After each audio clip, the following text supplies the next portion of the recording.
So welcome back, and on today's show, Teach Girls Bravery, Not Perfection, we've been discussing how best to be brave. Now joining us in the studio is mentor and motivational speaker Christine Giscombe. Welcome, Christine. Thank you. You work for Chambers and try to enable young women to get into law. So how do you do this? So I work in a criminal set of Chambers, and I'm the Director of Finance and Administration. And I teamed up many years ago with a CPS lawyer who wanted to mentor first generation students that wanted to come into law but didn't actually know what they wanted to specialise in. So we partnered with them, and I used to have mentors that come into Chambers for 6 months. We had set objectives, and I mentored them for 6 months. They came in, we worked from a vision board. They didn't know what they wanted to look like, where they wanted to work, what did it sound like, what did it feel like. So we went through all those steps, and it was really defining who they wanted to be, what they wanted to look like, where they wanted to work, and what they wanted to specialise in. That's good, because law is so vast. I mean, cause my mum has worked in law as well for as long as I can remember. So even realising that there's, okay, this lawyer does this, there's family, this does in criminal. And it's like working.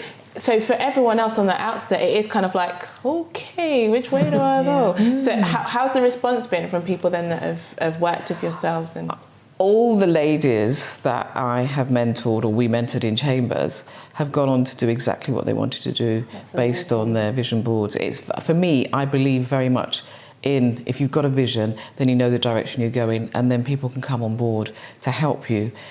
So I'd say that I started that about 8 years ago, and all of my mentees have gone on to do great things. Because they're able to get that inside. They're able to get that inside of the organisation. And also build the confidence as well. So you interview a barrister, what the pros and the cons, strengths and weaknesses, what should I look out for? And they go to court and see it from both sides. And it helps them to make an informed decision.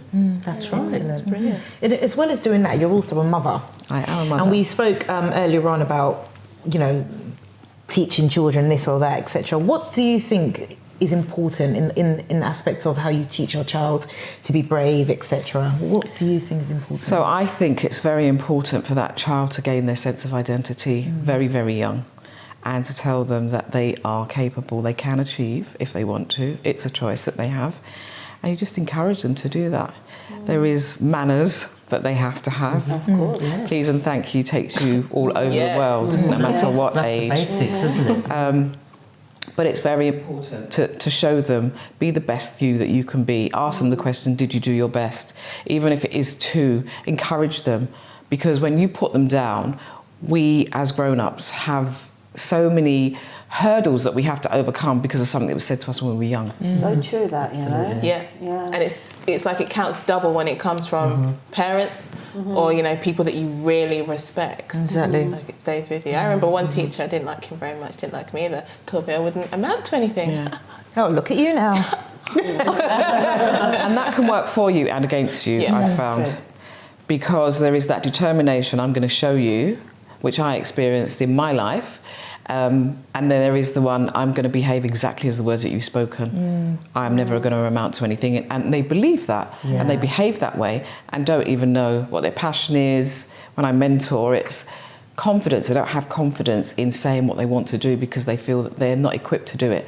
You don't have to have the equipment. You just need to make the decision. I like what you said about the vision board, because it's like helping people to have a dream, isn't it? And if you can see it, then it can happen. Absolutely, you've got to see it first. And it makes you think, and it makes you organise your thoughts and where am I going with my life. I think that's an excellent idea. Gives you direction. Is that the main aim of the organisation? So you're talking about Born to Excel. Yes. Born to Excel is about teaching young girls confidence, about their purpose and their value.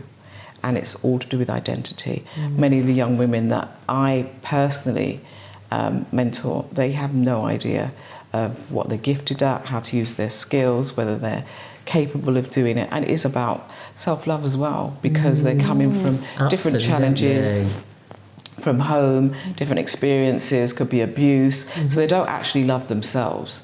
So you walk them through that journey of, I'm going to learn to know who I am, I can love myself, embrace my curves, my eyelashes, my look.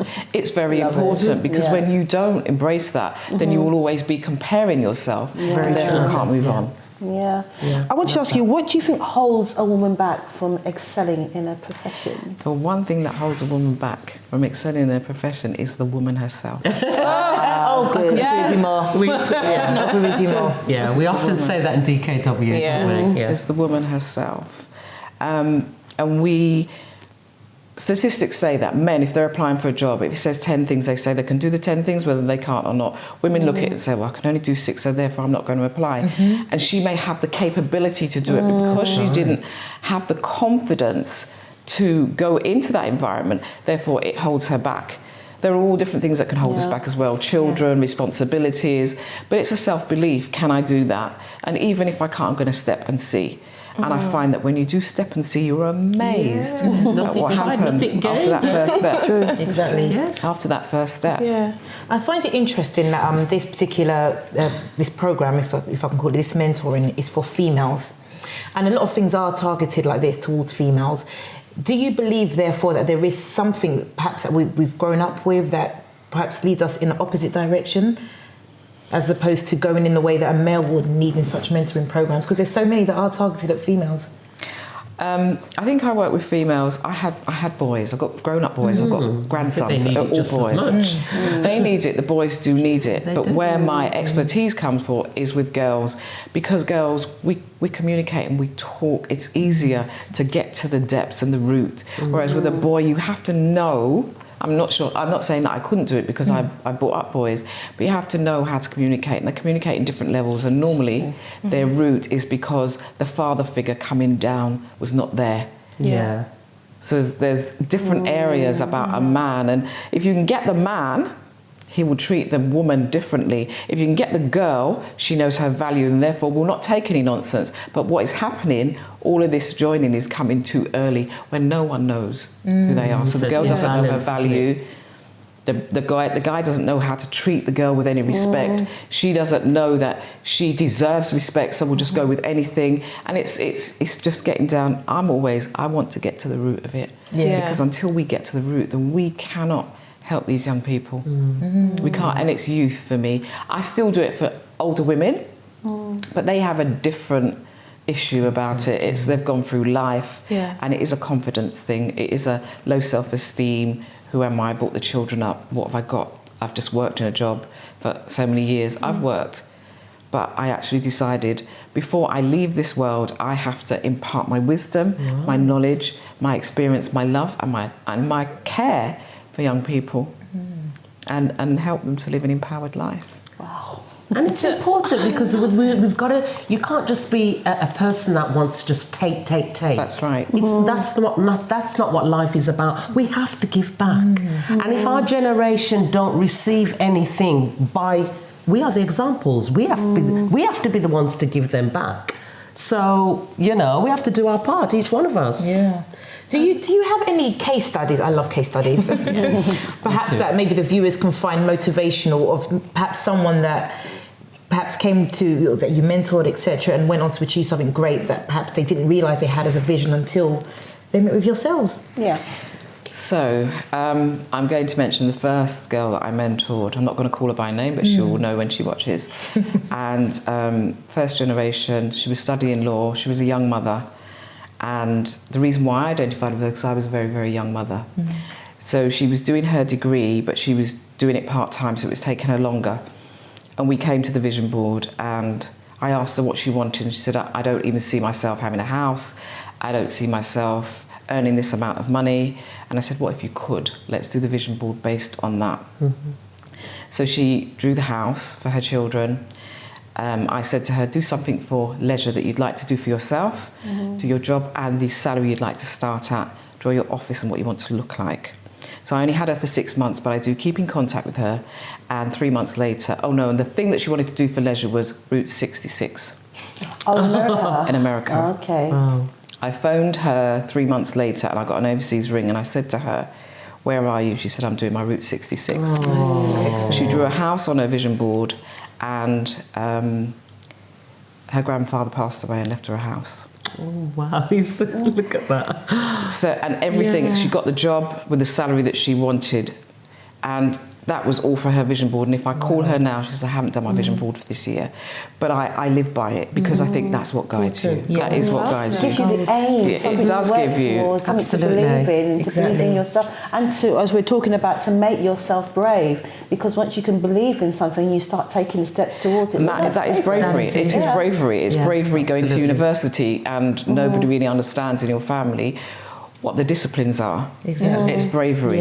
We go to work with children and to stay at home, the husband might have left home. You've got to find a way to bring your children up and go to work. That is bravery. If you look around, there are so many brave steps. I work in an environment, there are not many black women in there. It's a male-dominated environment. Fantastic. I've had amazing experiences. But if I never made the decision to say, I actually want to see how the law works, and study and go into it, then that I wouldn't have had these experiences. But you don't realise how brave you are being until you actually open your mouth. Can I ask you, did you actually have a role model, or, you know, because you are helping, but where did you think that your help came from? As much as my mother doesn't believe that she was a role model, she was a role model because when she came to this country, she left a homeland at the age in her 20s to come to England without her parents being here, no one to support her, but she was a dressmaker.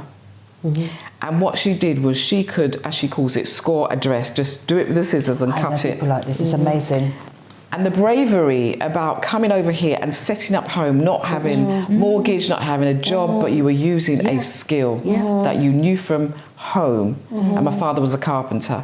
So their bravery was taking a step to leave a foreign country, to come and set up in another foreign land, nothing with nothing.